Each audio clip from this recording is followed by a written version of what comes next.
নমস্কার বন্ধুরা, সুবচনের সাহিত্য সভায় আপনাদের স্বাগত জানাই। ধারাবাহিকভাবে পড়ে শোনাচ্ছি শরৎচন্দ্র চট্টোপাধ্যায়ের বিন্দুর ছেলে। আজ দ্বিতীয় পর্ব। 4। ইহাদের পিস্তুত বোন এলোকেশীর অবস্থা ভালো ছিল না। যাদব তাহাকে প্রায়ই অর্থ সাহায্য করিয়া পাঠাইতেন। কিছুদিন হইতে তিনি তাহার পুত্র নরেনকে এইখানে রাখিয়া লেখাপড়া শিখাইবার ইচ্ছা জানাইয়া চিঠিপত্র লিখিতেছিলেন। এই সময়ে তিনি ছেলে লইয়া উত্তরপাড়া হইতে আসিয়া উপস্থিত হইলেন। তাহার স্বামী প্রিয়নাথ সেখানে কি করিতেন তাহা ঠিক করিয়া কেহই বলিতে পারে না।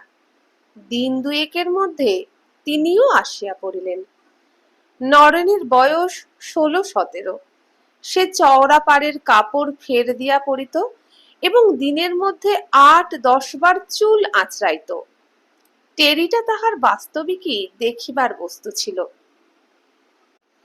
আজ সন্ধ্যার পর রান্নাঘরের বারান্দায় সকলে একত্রে বসিয়াছিলেন এবং এলোকেশী তাহার পুত্রের অসাধারণ রূপ গুণের পরিচয় দিতেছিলেন। বিন্দু জিজ্ঞাসা করিল, নরেন, কোন ক্লাসে পড়ো তুমি? নরেন বলিল, 4th class. Royal reader, grammar, geography, arithmetic, আরো কত কি ডেসিমেল টেসিমেল, ওসব তুমি বুঝবে না মামি। এলোকেশী সগর্বে পুত্রের মুখের দিকে একবার চাহিয়া বিন্দুকে বলিলেন, সে কি এক আধখানা বই ছোট বউ, বইয়ের পাহাড়। কাল বইগুলো বাক্স থেকে বের করে তোমার মামিদের একবার দেখিও তো বাবা। নরেন ঘাড় নাড়িয়া বলিল, আচ্ছা দেখাবো। বিন্দু বলিল, পাশ করতে এখনো দেরি আছে। এলোকেশী বলিলেন, দেরি কি থাকতো ছোট বউ? দেরি থাকতো না, এতদিনে একটা কেন 4টে পাশ করে ফেলতো। শুধু মুখ পোড়া মাস্টারদের জন্যই হচ্ছে না, তার সর্বনাশ হোক। বাছাকে সে কি বিষ নজরেই দেখেছে তা সেই জানে। ওকে কি তুলে দিচ্ছে? দিচ্ছে না। হিংসে করে বছরের পর বছর একটা কেলাসেই ফেলে রেখেছে। বিন্দু বিস্মিত হইয়া কহিল, কই, এরকম তো হয় না। এলোকেশী বলিলেন, হচ্ছে আবার হয় না। মাস্টারগুলো সব একজোট হয়ে ঘুষ চায়। আমি গরিব মানুষ, ঘুষের টাকা কোথা থেকে জোগাই বলতো? বিন্দু চুপ করিয়া রহিল। অন্নপূর্ণা আন্তরিক দুঃখিত হইয়া বলিলেন, এমন করে কি কখনো মানুষের পিছনে লাগতে আছে? সেটা কি ভালো কাজ? কিন্তু আমাদের এখানে ওসব নেই। আমাদের অমূল্য তো ফি বছর ভালো ভালো বই প্রাইজ ঘরে আনে, কিন্তু কখনো ঘুষ টুস দিতে হয় না। এই সময় অমূল্য কোথা হইতে আসিয়া আস্তে আস্তে তাহার ছোট মার কোলে গিয়া বসিল। বসিয়াই গলা ধরিয়া কানে কানে বলিল, কাল রবিবার ছোট মা, আজ মাস্টার মশাইকে যেতে বলে দাও না। বিন্দু হাসিয়া বলিল, এই যে ছেলেটি দেখছো ঠাকুরজি, এটি গল্প পেলে আর উঠবে না। কদম, মাস্টার মশাইকে যেতে বলে দে। অমূল্য আজ আর পড়বে না। নরেন আশ্চর্য হইয়া বলিল, ও কি রে অমূল্য, অত বড় ছেলে এখনো মেয়ে মানুষের কোলে বসিস? বিন্দু হাসিয়া বলিল, শুধু বুঝি এই এখনো রাত্রিরে। অমূল্য ব্যাকুল হইয়া তাহার মুখে হাত চাপা দিয়া বলিল, বলো না ছোট মা, বলো না। বিন্দু বলিল না, কিন্তু অন্নপূর্ণা বলিয়া দিলেন। বলিলেন, এখনো ও রাত্রিরে ছোট মার কাছে শোয়। বিন্দু বলিল, শুধু কি শোয়া দিদি, সমস্ত রাত্রি বাদুড়ের মতো আঁকড়ে ধরে ঘুমোয়। অমূল্য লজ্জায় তাহার ছোট মার বুকের মধ্যে মুখ লুকাইয়া রহিল। নরেন কহিল, ছি ছি, তুই কি রে, তুই ইংরাজি পড়িস? অন্নপূর্ণা বলিলেন, পড়ে বই কি, স্কুলে ও ইংরাজিই পড়ে। নরেন বলিল, ইস, ইংরাজি পড়ে, কই ইঞ্জিন বানান করুক তো দেখি। তা আর পারতে হবে না। এলোকেশী বলিলেন, ওসব শক্ত কথা, ও কি ছেলে মানুষে পারে? অন্নপূর্ণা বলিলেন, কই অমূল্য, বানান কর না। অমূল্য কিন্তু কিছুতেই মুখ তুলিল না। বিন্দু তাহার মাথাটা একবার বুকে চাপিয়া ধরিয়া বলিল, তোমরা সবাই মিলে ওকে লজ্জা দিলে, ও কি করে আর বানান করে। তারপর এলোকেশের দিকে চাহিয়া বলিল, ও আমার আসছে বছর পাস দেবে। আমাদের মাস্টার মশাই বলেছেন ও 20 টাকা জলপানি পাবে। ও সেই টাকা দিয়ে ওর কাকার জন্য এক জোড়া ঘোড়া কিনবে। কথাটা সত্য হইলেও পরিহাস ছলে সবাই হাসিতে লাগিলেন। এলোকেশী বিন্দুকে উদ্দেশ্য করিয়া বলিলেন, আমার নরেন্দ্রনাথ শুধু কি লেখাপড়াতেই ভালো, ও এমনি থিয়েটার অ্যাক্টও করে যে লোকে শুনে আর চোখে জল রাখতে পারে না। সেই সীতা সেজে কিরকমটি করে বলেছিলে, একবার মামিদের শুনিয়ে দাও তো বাবা। নরেন তৎক্ষণাৎ হাঁটু গাড়িয়া বসিয়া হাত জোর করিয়া উচ্চ নাকি সুরে সুর করিয়া আরম্ভ করিয়া দিল, প্রাণেশ্বর কি কুক্ষণে দাসী তব। বিন্দু ব্যাকুল হইয়া উঠিল, ওরে থাম থাম, চুপ কর, বড় ঠাকুর ওপরে আছেন। নরেন চমকিয়া চুপ করিল। অন্নপূর্ণা ওইটুকু শুনিয়াই মুগ্ধ হইয়া গিয়াছিলেন। বলিলেন, শুনলেই বা ঠাকুর দেবতার কথা, এ তো ভালো কথা ছোট বউ। বিন্দু বিরক্ত হইয়া বলিল, তবে শোনো তুমি ঠাকুর দেবতার কথা, আমরা উঠে যাই। নরেন বলিল, আচ্ছা তবে থাক, আমি সাবিত্রীর পাঠ করি। বিন্দু বলিল, না। এই কণ্ঠস্বর শুনিয়া এতক্ষণে অন্নপূর্ণার চৈতন্য হইল যে ব্যাপারটা অনেক দূরে গিয়াছে এবং এইখানেই তাহার শেষ হইবে না। এলোকেশী নূতন লোক, তিনি ভিতরের কথা কিছুই বুঝিলেন না। বলিলেন, আচ্ছা এখন থাক, পুরুষেরা বেরিয়ে গেলে সে একদিন দুপুর বেলা হতে পারবে। আহা, গান বাজনায় কি কম শিখেছে? দময়ন্তীর সেই কেঁদে কেঁদে গানটি একবার বলিস তো বাবা, তোর মামিরা শুনলে আর ছাড়তে চাইবে না। নরেন বলিল, এখনই বলবো? রাগে বিন্দুর সর্বাঙ্গ জ্বালা করিতেছিল, সে কথা কহিল না। অন্নপূর্ণা তাড়াতাড়ি বলিয়া উঠিলেন, না না, গান টান এখন কাজ নেই। নরেন বলিল, আচ্ছা, গানটা আমি অমূল্যকে শিখিয়ে দেব, আমি বাজাতেও জানি। ত্রেকেটে তাক, এই বাজনা বড় শক্ত মামি। আচ্ছা, ওই পেতলের হাঁড়িটা একবার দাও তো, দেখিয়ে দি। বিন্দু অমূল্যকে উঠিবার ইঙ্গিত করিয়া বলিল, যা অমূল্য, ঘরে গিয়ে পড় গে। অমূল্য মুগ্ধ হইয়া শুনিতেছিল, তাহার উঠিবার ইচ্ছা ছিল না। চুপি চুপি বলিল, আরো একটু বসো না ছোট মা। বিন্দু কোনো কথা না বলিয়া তাহাকে তুলিয়া দিয়া সঙ্গে করিয়া ঘরে চলিয়া গেল। সহসা সে যে কেন অমন করিয়া গেল অন্নপূর্ণা তাহা বুঝিলেন, এবং পাছে সঙ্গদোষে অমূল্য বিগড়াইয়া যায় এই ভয়ে নরেনের এইখানে থাকিয়া লেখাপড়াও যে সে পছন্দ করিবে না, ইহা সুস্পষ্ট বুঝিয়া তিনি উদ্বিগ্ন হইয়া উঠিলেন। বলিলেন, বাবা নরেন, তোমার ছোট মামির সামনে ওই একটো ট্যাক্টো গুলো আর করো না, ও রাগী মানুষ, ওসব ভালোবাসে না। এলোকেশী আশ্চর্য হইয়া জিজ্ঞাসা করিলেন, ছোট বউ ওসব ভালোবাসে না বুঝি? তাই অমন করে উঠে গেল বটে। অন্নপূর্ণা বলিলেন, হতেও পারে। আরো একটা কথা বাবা, তুমি নিজের খাবে দাবে পড়াশোনা করবে, যাতে মায়ের দুঃখ ঘোচে সেই চেষ্টা করবে। তুমি অমূল্যের সঙ্গে বেশি মিশো না বাবা, ও ছেলে মানুষ, তোমার থেকে অনেক ছোট। কথাটা এলোকেশীর ভালো লাগিল না। বলিলেন, সে তো ঠিক কথা, ও গরিবের ছেলে, ওর গরিবের মতো থাকাই উচিত।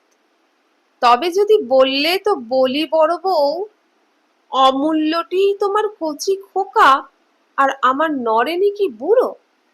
এক আধ বছরের ছোট বড়কে আর বড় বলে না। আর ও কি কখনো বড় লোকের ছেলে চোখে দেখেনি গা? এইখানে এসে দেখছে ওদের থিয়েটারের দলে কত রাজা রাজরার ছেলে রয়েছে যে। অন্নপূর্ণা অপ্রতিভ হইয়া বলিলেন, না ঠাকুরঝি, সে কথা বলিনি, আমি বলছি। আবার কি বলবে বড় বউ? আমরা বোকা বলে কি এতই বোকা যে এই কথাটাও বুঝি নে? তবে দাদা নাকি বলেন নরেন এইখানে থেকে লেখাপড়া করবে, তাই আশা, নইলে আমাদেরও কি দিন চলে না? অন্নপূর্ণা লজ্জায় মরিয়া গিয়া বলিলেন, ভগবান জানেন ঠাকুরঝি, আমি সে কথা বলিনি। আমি বলছি কি, এই যাতে মায়ের দুঃখ কষ্ট ঘুচে, যাতে। এলোকেশী বলিলেন, আচ্ছা তাই তাই, যা নরেন, তুই বাইরে গিয়ে বস গে, বড় লোকের ছেলের সঙ্গে মিশিস নে। বলিয়া ছেলেকে ঠেলিয়া তুলিয়া দিয়া নিজেও চলিয়া গেলেন। অন্নপূর্ণা ঝড়ের মতো বিন্দুর ঘরে ঢুকিয়া কাঁদো কাঁদো হইয়া বলিয়া উঠিলেন, হেলা, তোর জন্য কি কুটুম কুটুম্বিতেও বন্ধ করে দিতে হবে? কি করে চলে এলি বলতো? বিন্দু অত্যন্ত সহজ ভাবে জবাব দিল, কেন বন্ধ করতে হবে দিদি? আত্মীয় কুটুম্ব নিয়ে তুমি মনের সুখে ঘর করো, আমি ছেলে নিয়ে পালাই। এই পালাবি কোথায় শুনি? বিন্দু কহিল, যাবার দিন তোমায় ঠিকানা বলে যাব, ভেবো না। অন্নপূর্ণা বলিলেন, সে আমিও জানি, যাতে 5 জনের কাছে মুখ দেখাতে পারবো না, সে কি আর তুই না করে ছাড়বি? চিরকালটা এই বউ নিয়ে আমার হাড় মাস জ্বলে পুড়ে ছাই হয়ে গেল। বলিয়া বাহির হইয়া যাইতেছিলেন, মাধবকে ঘরে ঢুকিতে দেখিয়া আবার জ্বলিয়া উঠিলেন, না ঠাকুরপো, তোমরা আর কোথাও গিয়ে থাকো গে, না হয় ওই বউটিকে বিদেয় করো, আমি আর রাখতে পারবো না, তা আজ স্পষ্ট বলে গেলুম। বলিয়া চলে গেলেন। মাধব আশ্চর্য হইয়া স্ত্রীকে জিজ্ঞাসা করিল, ব্যাপার কি? বিন্দু বলিল, জানি নে, বড় গিন্নি বলেছে দাও আমাদের বিদায় করে। মাধব আর কিছু বলিল না, টেবিলের উপর হইতে খবরের কাগজটা তুলিয়া লইয়া বাহিরের ঘরে চলিয়া গেল।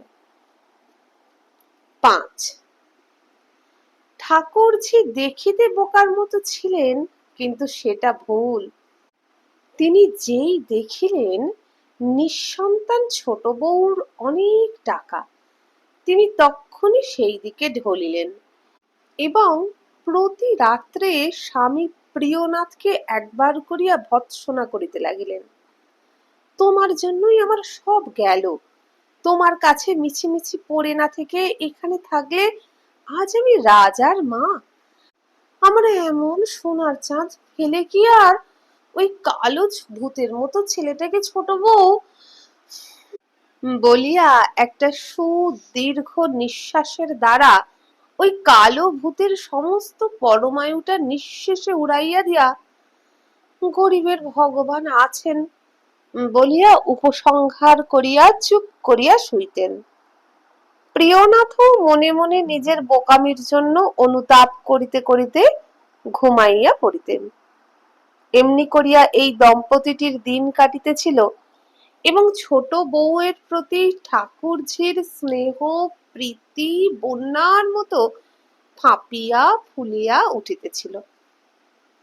আজ দুপুরবেলা তিনি বলিতেছিলেন, অমন মেঘের মতো চুল ছোট বউ, কিন্তু কোনোদিন তো বাঁধতে দেখলুম না। আজ জমিদারের বাড়ির মেয়েরা বেড়াতে আসবে, এসো মাথাটা বেঁধে দিই। বিন্দু বলিল, না ঠাকুরজি, আমি মাথায় কাপড় রাখতে পারি নে, ছেলে বড় হয়েছে, দেখতে পাবে। ঠাকুরজি অবাক হইয়া বলিলেন, ও আবার কি কথা ছোট বউ? ছেলে বড় বলে এস্তি মানুষ চুল বাঁধবে না? আমার নরেন্দ্রনাথ তো 70-এর মুখে ছাই দিয়ে আরো 6 মাসেক বছরেকের বড়, তাই বলে কি আমি মাথা বাঁধা ছেড়ে দেব? বিন্দু বলিল, কিন্তু ছাড়বে কেন ঠাকুরজি? নরেন বরাবর দেখে আসছে, ওর কথা আলাদা, কিন্তু অমূল্য হঠাৎ আজ আমার মাথার খোপা দেখলে হাঁ করে চেয়ে থাকবে, হয়তো চেঁচামেচি করবে। না না, সে ছিছি, সে ভারী লজ্জার কথা হবে। অন্নপূর্ণা হঠাৎ সেই দিক দিয়া যাইতেছিলেন, বিন্দুর দিকে চাহিয়া সহসা দাঁড়াইয়া পড়িয়া বলিলেন, তোর চোখ ছলছল করছে কেন রে ছোট বউ? আয় তো, গা দেখি। বিন্দু এলোকেশীর সামনে ভারী লজ্জা পাইয়া বলিল, কি রোজ রোজ গা দেখবে? আমি কি কচি খুকু, অসুখ হলে টের পাবো না? অন্নপূর্ণা বলিলেন, না, তুই বুড়ি, কাছে আয়, ভাদ্র আশ্বিন মাস, দিনকাল বড় খারাপ। বিন্দু বলিল, কখনো যাব না, বলছি কিছু হয়নি, বেশ আছি, তবু কাছে আয়। অন্নপূর্ণা বলিলেন, দেখিস, ভাঁড় আসনে যেন, বলিয়া সন্দিগ্ধ দৃষ্টিতে চাহিতে চাহিতে চলিয়া গেলেন। এলোকেশী বলিল, বড় বউর যেন একটু বায়ের ছিট আছে না? বিন্দু এক মুহূর্ত চুপ করিয়া থাকিয়া কহিল, ওই রকম ছিট যেন সকলের থাকে ঠাকুরজি। এলোকেশী চুপ করিয়া রহিল। অন্নপূর্ণা কি একটা হাতে করিয়া লইয়া সেই পথেই ফিরিয়া যাইতেছিলেন। বিন্দু ডাকিয়া বলিল, দিদি, শোনো শোনো, একটা খোপা বাঁধবে? অন্নপূর্ণা ফিরিয়া দাঁড়াইলেন, ক্ষণকাল নিঃশব্দে চাহিয়া সমস্ত ব্যাপারটা বুঝিয়া লইয়া এলোকেশীকে বলিলেন, আমি কত বলেছি ঠাকুরজি, ওকে বলা মিছে, অত চুল তা বাঁধবে না, অত কাপড় গয়না তা পরবে না, অত রূপ তা একবার চেয়ে দেখবে না, ওর সব ছিষ্টি সারা মতি বুদ্ধি, ছেলেও হচ্ছে তেমনি। সেদিন অমূল্য আমাকে কি বললে জানিস ছোট বউ? ভালো জামা কাপড় পরে কি হয়, ছোট মারও অত আছে, পরে কি?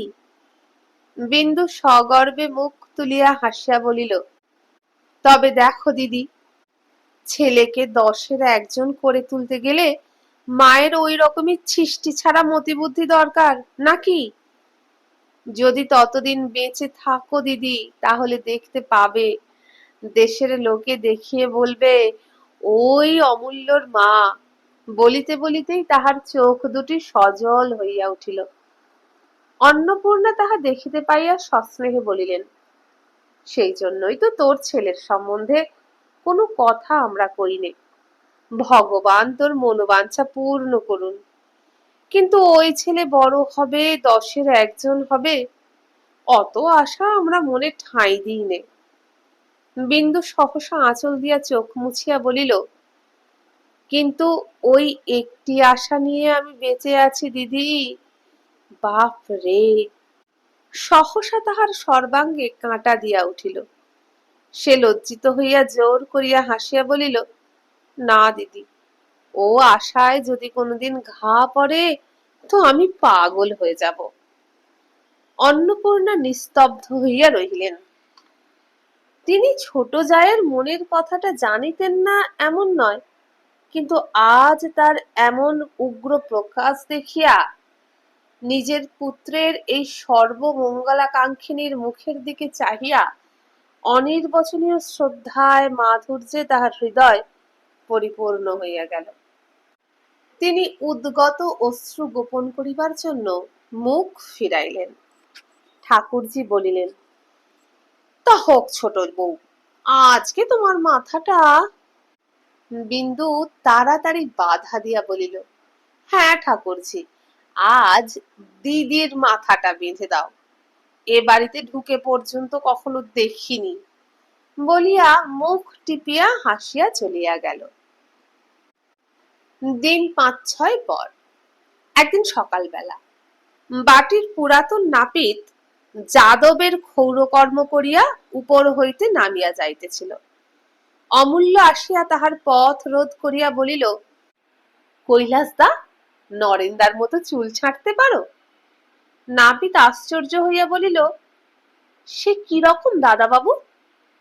অমূল্য নিজের মাথার নানা স্থানে নির্দেশ করিয়া বলিল, দেখো, এইখানে 12 আনা, এইখানে 6 আনা, এইখানে 2 আনা, আর এই ঘাড়ের কাছে একেবারে ছোট ছোট। পারবে ছাঁটতে? নাপিত হাসিয়া বলিল, না দাদা, ও আমার বাবা এলেও পারবে না। অমূল্য ছাড়িল না, সাহস দিয়া কহিল, ও শক্ত নয় কৈলাস দাদা, এইখানে 12 আনা, এইখানে 6 আনা। নাপিত নিষ্কৃতি লাভের উপায় করিয়া বলিল, কিন্তু আজ কি বার? তোমার ছোট মা হুকুম না দিলে তো ছাঁটতে পারিনে। অমূল্য বলিল, আচ্ছা দাঁড়াও, আমি জেনে আসি। বলিয়া এক পা গিয়াই ফিরিয়া আসিয়া বলিল, আচ্ছা তোমার ছাতিটা একবার দাও, না হলে তুমি পালিয়ে যাবে। বলিয়া জোর করিয়া সে ছাতিটা টানিয়া লইয়া ছুটিয়া চলিয়া গেল। ঝড়ের মতো ঘরে ঢুকিয়া বলিল, ছোট মা, শিগগির একবার এসো তো। ছোট মা সবে মাত্র স্নান সারিয়া আহ্নিকে বসিতেছিল। ব্যস্ত হইয়া বলিল, ওরে ছুস নে, আহ্নিক করছি। আহ্নিক পরে করো ছোট মা, একবার বাইরে এসে হুকুম দিয়ে যাও, নইলে চুল ছেটে দেয় না, সে দাঁড়িয়ে আছে।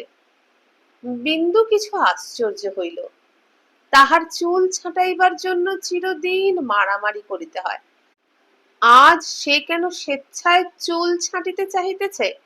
বুঝিতে না পারিয়া সে বাহিরে আসিতেই নাপিত কহিল, বড় শক্ত ফরমাস হয়েছে মা, নরেন বাবুর মতো 12 আনা, 6 আনা, 3 আনা, 2 আনা, 1 আনা এমনি করে ছাঁটতে হবে। ও কি আমি পারবো?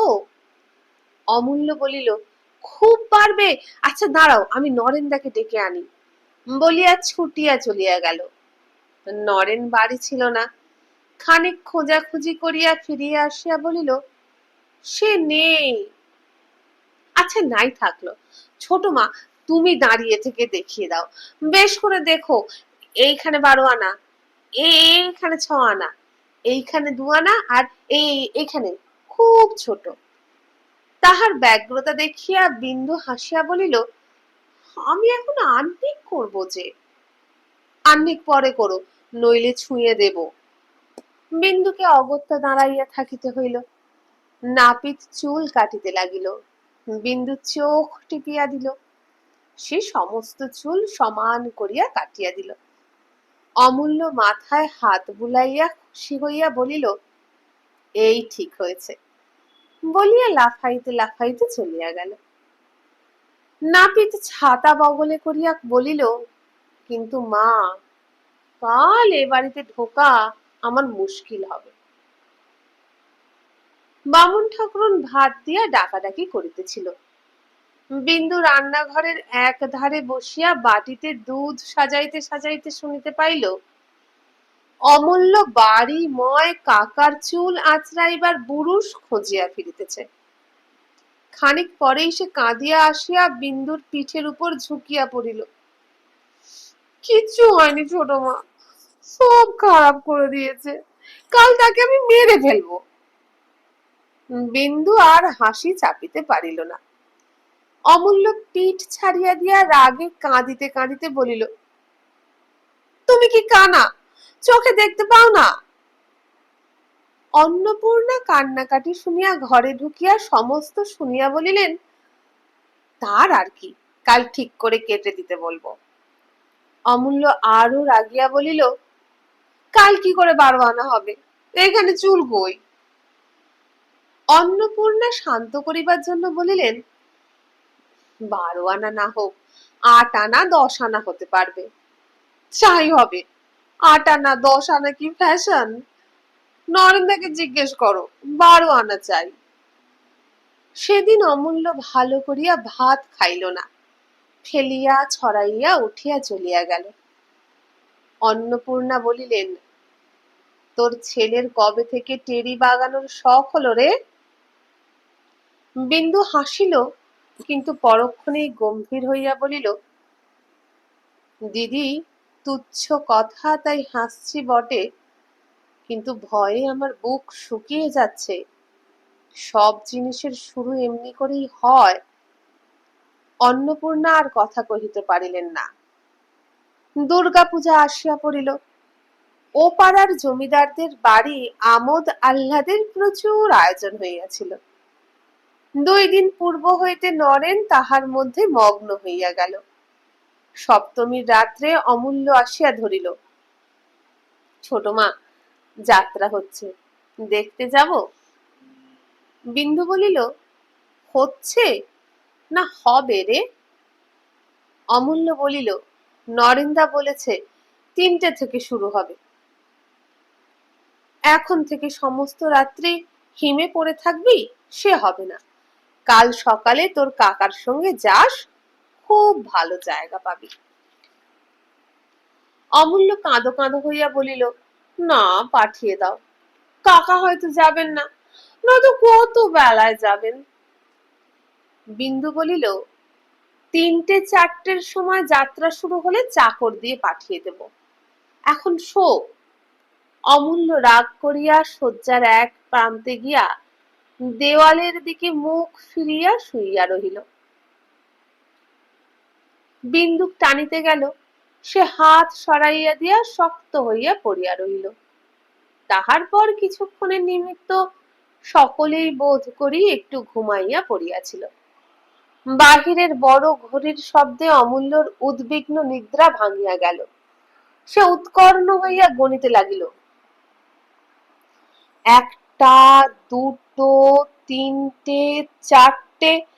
ধরফর করিয়া সে উঠিয়া বসিয়া বিন্দুকে সজোরে নাড়া দিয়া তুলিয়া বলিল, ওঠো ওঠো ছোট মা, 3টে-4টে বেজে গেল। বাহিরের ঘড়িতে বাজিতে লাগিল 5টা, 6টা, 7টা, 8টা। অমূল্য কাঁদিয়া ফেলিয়া বলিল, 7টা 8টা বেজে গেল, কখন যাব? বাহিরের ঘড়িতে তখনও বাজিতে লাগিল 9টা, 10টা, 11টা, 12টা। বাজিয়া থামিল। অমূল্য নিজের ভুল বুঝিতে পারিয়া অপ্রতিভ হইয়া চুপ করিয়া শুইল। ঘরের ওধারের খাটের উপর মাধব শয়ন করিতেন। চেঁচামেচিতে তাহারও ঘুম ভাঙিয়া গিয়াছিল। উচ্চ হাস্য করিয়া তিনি বলিলেন, অমূল্য, কি হলো রে? অমূল্য লজ্জায় সাড়া দিল না। বিন্দু হাসিয়া বলিল, ও আমাকে যেমন করে তুলেছে, ঘর দরে আগুন লাগলেও লোকে অমন করে তোলে না। অমূল্য নিস্তব্ধ হইয়া আছে দেখিয়া তাহার দয়া হইল। সে বলিল, আচ্ছা যা, কিন্তু কারো সঙ্গে ঝগড়াঝাটি করিস নে। তারপর ভৈরবকে ডাকিয়া আলো দিয়া পাঠাইয়া দিল। পরদিন বেলা 10টার সময় যাত্রা শুনিয়া হৃষ্ট চিত্তে অমূল্য ঘরে ফিরিয়া আসিয়া কাকাকে দেখিয়াই বলিল, কই গেলেন না আপনি? বিন্দু জিজ্ঞাসা করিল, কেমন দেখলি রে? বেশ যাত্রা ছোট মা। কাকা, আজ সন্ধ্যার সময় আবার চমৎকার খ্যামটার নাচ হবে। কলকাতা থেকে 2জন এসেছে, নরেনদা তাদের দেখেছে, ঠিক ছোট মার মতো, খুব ভালো দেখতে। তারা নাচবে, বাবাকেও বলেছি। বেশ করেছ, বলিয়া মাধব হো হো করিয়া হাসিয়া উঠিলেন। রাগে বিন্দুর সমস্ত মুখ আরক্ত হইয়া উঠিল। তোমার গুণধর ভাগ্নের কথা শোনো। অমূল্যকে কহিল, তুই একবারও আর ওখানে যাবি না, হারামজাদা বজ্জাত। কে বললে আমার মতো? নরেন। অমূল্য ভয়ে ভয়ে বলিল, হ্যাঁ, সে যে দেখেছে। কই নরেন? আচ্ছা, আসুক সে। মাধব হাসি দমন করিয়া বলিলেন, পাগল তুমি, দাদা শুনেছেন, আর গোলমাল করো না। কাজেই বিন্দু কথাটা নিজের মধ্যে পরিপাক করিয়া রাগে পুড়িতে লাগিল। সন্ধ্যার প্রাক্কালে অমূল্য আসিয়া অন্নপূর্ণাকে ধরিয়া বসিল।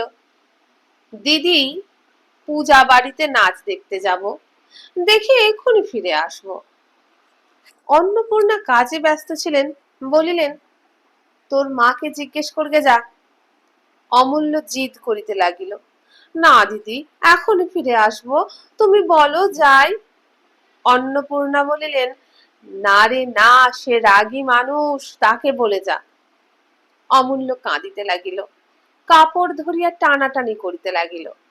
তুমি ছোট মাকে বলো না, আমি নরেন্দার সঙ্গে যাই, এখনই ফিরে আসবো। অন্নপূর্ণা বলিলেন, নরেনের সঙ্গে যদি যাস তো। অমূল্য কথাটা শেষ করিবারও সময় দিল না, এক দৌড়ে বাহির হইয়া গেল। ঘণ্টা খানেক পরে অন্নপূর্ণার কানে গেল, বিন্দু খোঁজ করিতেছে। তিনি চুপ করিয়া রহিলেন। খোঁজাখুঁজি ক্রমেই বাড়িতে লাগিল। তখন তিনি বাহিরে আসিয়া বলিলেন, কি নাচ হবে, নরেনের সঙ্গে তাই দেখতে গেছে, এখনই ফিরে আসবে, তোর কোনো ভয় নেই। বিন্দু কাছে আসিয়া জিজ্ঞাসা করিল, কে যেতে বলেছে? তুমি? অমূল্য যে সম্মতি না লইয়াই গিয়াছে, এ কথা অন্নপূর্ণা ভয়ে স্বীকার করিতে পারিলেন না, বলিলেন, এখনই আসবে। বিন্দু মুখ অন্ধকার করিয়া চলিয়া গেল। খানিক পরে অমূল্য বাড়ি ঢুকিয়া যাই শুনিল, ছোট মা ডাকিতেছে, সে গিয়া তাহার পিতার শয্যার একধারে শুইয়া পড়িল। প্রদীপের আলোকে বসিয়া চোখে চশমা আটিয়া যাদব ভাগবত পড়িতেছিলেন। মুখ তুলিয়া বলিলেন, কি রে অমূল্য? অমূল্য সাড়া দিল না। কদম আসিয়া বলিল, ছোট মা ডাকছেন, এসো। অমূল্য তাহার পিতার কাছে সরিয়া আসিয়া বলিল, বাবা, তুমি দিয়ে আসবে, চলো না। যাদব বিস্মিত হইয়া বলিলেন, আমি দিয়ে আসবো? কি হয়েছে রে কদম? কদম বুঝাইয়া বলিল। যাদব বুঝিলেন এই লইয়া একটা কলহ অবশ্যম্ভাবী। একজন নিষেধ করিয়াছে, আর একজন যাইতে হুকুম দিয়াছে। তাই অমূল্যকে সঙ্গে করিয়া ছোট বধূর ঘরের বাহিরে দাঁড়াইয়া ডাকিয়া বলিলেন, এই বারটি মাফ করো মা, ও বলেছে আর কখনো করবে না।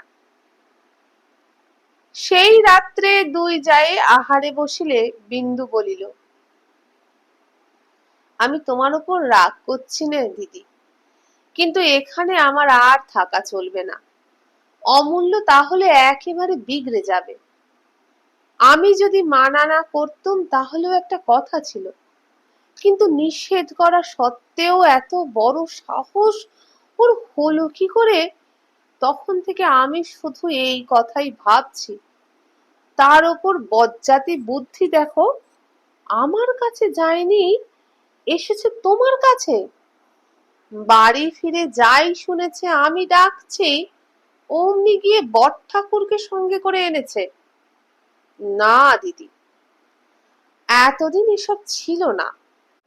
আমি বরং কলকাতায় বাসা ভাড়া করে থাকবো, সেও ভালো, কিন্তু এক ছেলে বয়ে যাবে, তাকে নিয়ে সারা জীবন আমি চোখের জলে ভাসতে পারবো না। অন্নপূর্ণা উদ্বিগ্ন হইয়া কহিলেন, তোরা চলে গেলে আমি বা কি করে একলা থাকি বল? বিন্দু ক্ষণকাল চুপ করিয়া থাকিয়া বলিল, সে তুমি জানো, আমি যা করব তোমাকে বলে দিলুম। বড় মন্দ ছেলে ওই নরেন। কেন, কি করলে নরেন? আর মনে কর, ওরা যদি দুই ভাই হতো তাহলে কি করতিস? বিন্দু বলিল, আজ তাহলে চাকর দিয়ে হাত পা বেঁধে জল বিচুটি দিয়ে বাড়ি থেকে দূর করে দিত। তাছাড়া যদি নিয়ে কাজ হয় না দিদি, ওদের তুমি ছাড়ো। অন্নপূর্ণা মনে মনে বিরক্ত হইয়া বলিলেন, ছাড়া না ছাড়া কি আমার হাতে ছোট বউ? যে ওদের এনেছে তাকে বলগে, আমাকে মিথ্যে গঞ্জনা দিস নে। এসব কথা বড় ঠাকুরকে বলবো কি করে? যেমন করে সব কথা বলিস তেমনি করে বলগে। বিন্দু ভাতের থালাটা ঠেলিয়া দিয়া বলিল, ন্যাকা বুঝিও না দিদি, আমারও 27-28 বছর বয়স হতে চলল। এ বাড়ির দাসী চাকর নিয়ে কথা নয়, কথা আত্মীয় স্বজন নিয়ে। তুমি বেঁচে থাকতে এসব কথা বলতে গেলে বড় ঠাকুর রাগ করবেন না? অন্নপূর্ণা বলিলেন, রাগ নিশ্চয়ই করবেন, কিন্তু আমি বললে আমার আর মুখ দেখবেন না। হাজার হই আমরা পর, ওরা ভাই বোন, সেটা দেখিস না কেন? তাছাড়া আমি বুড়ো মাগি, এই তুচ্ছ কথা নিয়ে নেচে বেড়ালে লোকে পাগল বলবে না? বিন্দু ভাতের থালা হাত দিয়ে আরো খানিকটা ঠেলিয়া দিয়া গুম হইয়া বসিয়া রহিল। অন্নপূর্ণা বুঝিলেন সে কেবল ভাসুরের ভয়ে চুপ করিয়া গেল। বলিলেন, হাত তুলে বসে রইলি? ভাতের থালাটা কি অপরাধ করেছে? বিন্দু হঠাৎ নিঃশ্বাস ফেলিয়া বলিল, আমার খাওয়া হয়ে গেছে। অন্নপূর্ণা তাহার ভাব দেখিয়া আর জিদ করিতে সাহস করিলেন না। শুইতে গিয়া বিন্দু বিছানায় অমূল্যকে দেখিতে না পারিয়া ফিরিয়া আসিয়া বলিল, সে গেল কোথায়? অন্নপূর্ণা বলিলেন, আজ দেখছি আমার বিছানায় শুয়ে ঘুমোচ্ছে, যাই তুলে দিকে। না না, থাক, বলিয়া বিন্দু মুখ অন্ধকার করিয়া চলিয়া গেল। অর্ধেক রাত্রে বিন্দুর সতর্ক নিদ্রা অন্নপূর্ণার ডাকে ভাঙিয়া গেল। কি দিদি? অন্নপূর্ণা বাহির হইতে বলিলেন, নে তোর ছেলে নে, দোর খুলে দে, এত বজ্জাতি আমার বাবা এলেও সইতে পারবে না। বিন্দু দোর খুলিয়া দিতেই তিনি অমূল্যকে সঙ্গে করিয়া ঘরে ঢুকিয়াই বলিলেন, ঢের হারামজাদা ছেলে দেখেছি ছোট বউ, এমনটি দেখিনি। রাত্রির 2টো বাজে, একবার চোখের পাতা এক করতে দিলে না। এই বলে খিদে পেয়েছে, এই বলে মশা কামড়াচ্ছে, এই বলে জল খাবো, এই বলে বাতাস করো। না ছোট বউ, আমি সমস্ত দিন খাটি খুটি, রাত্রিতে একটু ঘুমোতে না পেলে তো বাঁচি নে। বিন্দু হাসিয়া হাত বাড়াইতেই অমূল্য তাহার ক্রোড়ের ভিতর গিয়া ঢুকিল এবং বুকের উপর মুখ রাখিয়া 1 মিনিটের মধ্যে ঘুমাইয়া পড়িল। মাধব ওদিকের বিছানা হইতে পরিহাস করিয়া কহিলেন, শখ মিটল বৌঠান? অন্নপূর্ণা বলিলেন, আমি শখ করিনি ভাই, উনি নিজে মারের ভয়ে ওখানে গিয়ে ঢুকেছিলেন। তবে আমারও শিক্ষা হলো বটে। আর কি ঘেন্নার কথা ঠাকুরপো, আমাকে বলে কিনা তোমার কাছে শুতে লজ্জা করে। 3 জনেই হাসিয়া উঠিল। অন্নপূর্ণা বলিলেন, আর না, যাই একটু ঘুমাই গে, বলিয়া চলিয়া গেলেন। দিন 10 পরে বিন্দুর বাপ মা তীর্থযাত্রার সংকল্প করিয়া মেয়েকে একবার দেখিবার জন্য পালকি পাঠাইয়া দিয়াছিলেন। বিন্দু বড় জায়ের অনুমতি লইয়া 2-3 দিনের জন্য অমূল্যকে লুকাইয়া বাপের বাড়ি যাইবার জন্য উদ্যোগ করিতেছিল। এমন সময় বই বগলে করিয়া স্কুলের জন্য প্রস্তুত হইয়া অমূল্য আসিয়া উপস্থিত হইল। অনতিপূর্বে সে বাহিরে পথের ধারে একটা পালকি দেখিয়া আসিয়াছিল। এখন হঠাৎ পায়ের দিকে নজর পড়িতেই সে থমকিয়া দাঁড়াইয়া পড়িয়া বলিল, পায়ে আলতা পড়েছ কেন ছোট মা? অন্নপূর্ণা উপস্থিত ছিলেন, হাসিয়া ফেলিলেন। বিন্দু বলিল, আজ পড়তে হয়। অমূল্য বার বার আপাদ মস্তক নিরীক্ষণ করিয়া বলিল, গায়ে এত গয়না কেন? অন্নপূর্ণা মুখে আঁচল দিয়া বাহির হইয়া গেলেন। বিন্দু হাসি চাপিয়া বলিল, কবে তোর বউ এসে পড়বে বলে আমাদের কাউকে কিছু পড়তে নেই রে, যা স্কুলে যা। অমূল্য সেই কথা কানে না তুলিয়া বলিল, দিদি অত হাসছে কেন? আমি তো আর স্কুলে যাব না। তুমি কোথায় যাবে? বিন্দু বলিল, যদি আমি যাই তোর হুকুম নিয়ে যেতে হবে নাকি? আমিও যাব। বলিয়া সে বই লইয়া বাহিরে চলিয়া গেল। অন্নপূর্ণা ঘরে ঢুকিয়া বলিলেন, ও যে অত সহজে স্কুলে যাবে মনে করি নে, কিন্তু কি শেয়ানা দেখেছিস? বলে আলতা পরেছ কেন? গায়ে অত গয়না কেন? কিন্তু আমি বলি নিয়ে যা, ফিরে এসে তোকে দেখতে না পেলে ভারী হাঙ্গামা করবে। বিন্দু বলিল, তুমি কি মনে করেছো দিদি সে স্কুলে গেছে? কখনো না। কোথায় লুকিয়ে বসে আছে দেখো, ঠিক সময় হলে হাজির হবে। ঠিক তাহাই হইল, সে লুকাইয়া ছিল। বিন্দু অন্নপূর্ণার পায়ের ধুলা লইয়া পালকিতে উঠিবার সময় কোথা হইতে বাহির হইয়া তাহার আঁচল ধরিয়া দাঁড়াইল।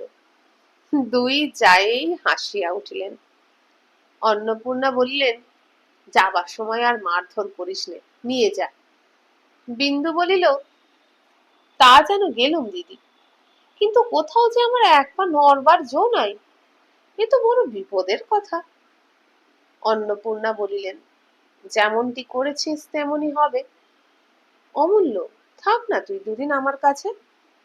অমূল্য মাথা নাড়িয়া বলিল, না না, তোমার কাছে থাকতে পারবো না, বলিয়া আগেই সে পালকিতে গিয়া বসিল। বন্ধুরা, এখানেই শেষ হয়ে গেল বিন্দুর ছেলের দ্বিতীয় পর্ব। কেমন লাগছে কমেন্ট করে অবশ্যই জানাবেন। যদি ভালো লাগে একটা লাইক করবেন, বন্ধুদের সঙ্গে ভিডিওটা বেশি বেশি করে শেয়ার করবেন। বিন্দুর ছেলের প্রথম পর্ব শুনতে চান? তাহলে এই ভিডিও নিচে যে বারে আমার চ্যানেলের নাম দেওয়া আছে সেখানে ক্লিক করুন। চ্যানেলের হোম পেজ খুলে যাবে। হোম পেজে পাবেন প্লেলিস্ট, সেখানে পেয়ে যাবেন বিন্দুর ছেলে। পর্বগুলো রয়েছে পরপর, সেগুলো শুনুন যতক্ষণ না আগামীকাল তৃতীয় পর্ব আনছি। আজকের মতো বিদায় নিলাম। নমস্কার।